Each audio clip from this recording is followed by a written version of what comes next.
Can we now have Frank Keogh, please?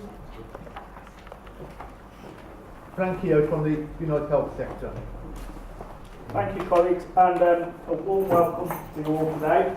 And I bring May Day wishes from our recently re-elected General Secretary and our recently elected Executive Council and all of the Unite family. Again, a privilege to be here, as Jill said. I think I spoke to the Trades Council earlier in the year, and when I got this invite I was very pleased to accept it, and had a speech all ready about STP programmes. And then the Prime Minister goes off for a walk in the Welsh hillside and decides to call a general election. And for those of you who are not aware, certainly in all of the public sector, but certainly health, once a general election is called, they go into a period that's called purdah. So things that are ongoing cease, and we won't get any, not that we've got any answers to any questions we asked when it was ongoing, we won't get any answers to any of the questions now. So my presentation today has changed a bit. So, as we said, I'm Frank Keogh. I lead for Unite on Health in the West Midlands. And I have to say, after 7 years of mismanagement from this rotten Tory government and the coalition government before it, our NHS is at breaking point. And I say our NHS because it's us that use it, not that crowded government that run it. According to a report from the Royal College of Paediatrics, so not some militant left-wing trade union, but the Royal College of Paediatrics, services are being shut, children's wards, paediatrics wards are being shut on a regular basis in this country.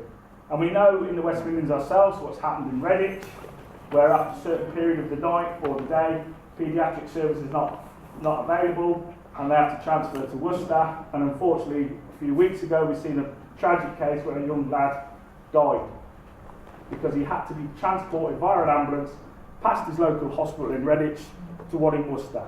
So we know what's happening. And a lot of that is about cuts to staff, paediatric staff. We don't have enough staff in some of these hospitals. And some of that is going to be made worse by the effects of Brexit.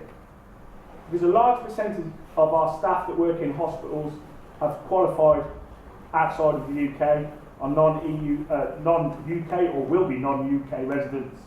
And it's a disaster for the NHS waiting to happen if this government or the current government or the next government doesn't guarantee the rights of those non-UK citizens delivering vital services in our NHS. So, I think it's a disgrace what's going on, and I'm sure you do too. But it's not just in our hospitals that these attacks are being taking place. Out in the community, our health visitors and our school nurses are also suffering from savage cuts. In Stoke and Staffordshire, 23% of budget cuts to health visitor services. In Worcester, 25% cuts to health visiting services. We're awaiting, and it won't happen now because of the purdah process, the results of a tendering process for school nurses and children's services in this city. We don't know what's happening with that. Now on Wednesday I had the privilege to take a delegation of Unite health visitors and school nurses down to the House of Commons, down to Parliament, as part of a lobby about these savage cuts to health visiting and school nurses services. There was over 100 health visitors at that lobby in health visitors and school nurses. Now, I don't know if many of you know health visitors or school nurses. They're, again, not the most militant members of staff, but they're really, really concerned. Because on average, a health visitor has a workload, a caseload of 350. Yeah? 350 families. If you take 23% of that workforce out, yeah? The demand hasn't gone away. Those families and those young families with children with lots of issues, they still need access to services. We've got members in these services who don't want to stay in the service because they're concerned about what will happen when their colleagues have been made redundant, because they're going to be picking up that workload on top of their already overstretched workload. And they're concerned that things will go wrong. And that's a tragedy. So we are concerned, and the figures about health visiting cuts According to this is the NHS's figures, this isn't Unite figures, this is the NHS employers' figures. I have to read this, but I'll get it right. According to the latest provisional NHS workforce statistics, there were 9,410 health visitors, whole-time equivalents, right, in the last year, compared to 10,309 in the previous 12 months. So in 12 months there's been that level of cut. And then for our school nurses, there were 2,561 whole-time equivalents, compared to the previous year, 2,725. So as Jill has said, the tax on education, including no provision for school nurses for some of the worst deprived areas and communities in our country. That's a scandal. It's a scandal, and it's, from our point of view, a huge concern for those vulnerable people. So what can we do about it? As I said, we need to fight to save our NHS. And we've had this week, the Labour Party made 3 important pledges that if elected on June the 8th, they would do 3 things.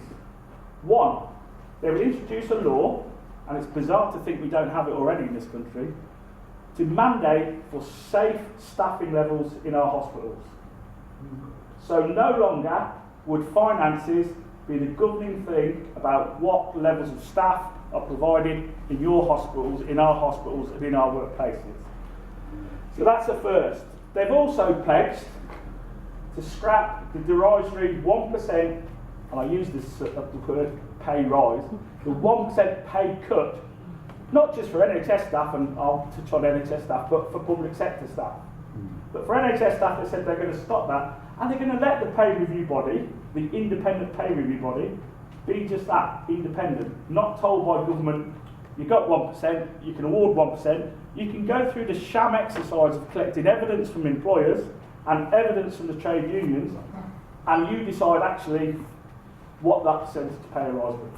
At the minute, they collect all that evidence, but they're told at the start of the year from the Treasury, that's all you're going to get. So they're going to back that. And importantly, for those that work in health, they're going to reintroduce the bursary scheme for healthcare professionals and nurses. Already, well, used to exist, but under this rotten Tory government was abolished, and the number of places for people going to train as nurses, physiotherapists, speech language therapists, and lots of other healthcare professionals have reduced in the last 12 months because those bursaries are no longer available. So as Jill said before, not here to pluck the Labour Party, but we do have a choice in the next few weeks about what sort of health service we want. And then, in these next few weeks, don't let any politician tell you, in particularly Tory politicians, tell you that the NHS budget is protected and the NHS got the money it deserved.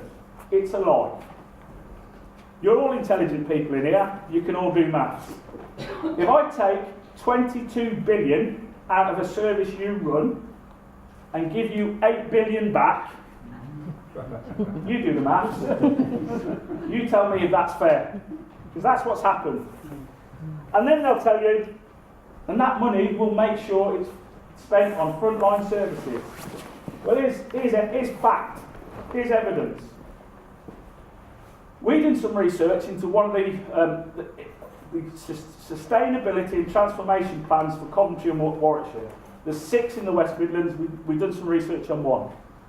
So Coventry and Warwickshire Sustainability and Transformational Plan, STP, or as we refer to them in Unite, /trash and privatise, spent over £300,000, taxpayers' pounds, with PricewaterhouseCoopers and KPMG to tell them how they were going to save money. Right? So when we've done some further research across the country, NHS in England, and it's only England, there's 44 STP footprints, spent £17.6 million for PricewaterhouseCoopers, KPMG, and all those other. Insert your own derogatory term there. Yeah? To tell them to spend for expensive flip charts and PowerPoint presentations on how they were going to save money. Remember this figure, 17.6 million. So there is a choice to be made. It's our NHS and we need to work to preserve it. Now, I was going to do a shameless plug, Chair, if you would allow.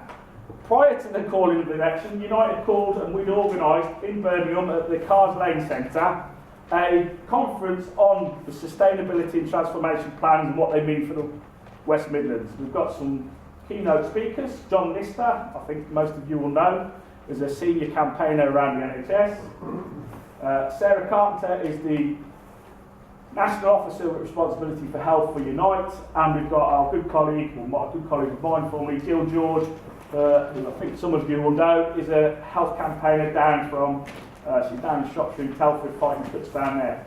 It's an Eventbrite, it's a free to attend conference. It's on Saturday the 20th of May.